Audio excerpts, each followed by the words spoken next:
Next गाना हमार 2-3 दिन में आ रहल बा, जौना की का टाइटल हो?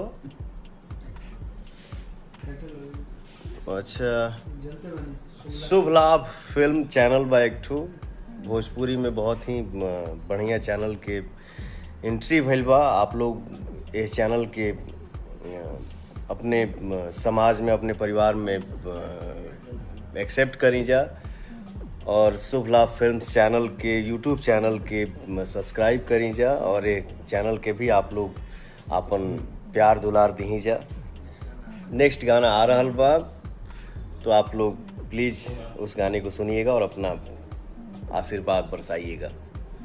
जो भी हमसे गलती हुआ हो उसके लिए क्षमा चाहता हूँ। आज यही रीज़न था मेरा लाइव आने का, अपने भाइयों से सॉरी बोलने का। तो मैं आप सबसे माफ़ी चाहता हूँ, मेरे से ये गलती हुई है, प्लीज़ हमको क्षमा कर दीजिएगा। भूल चूक माफ़ मेरा भाई। जय हो।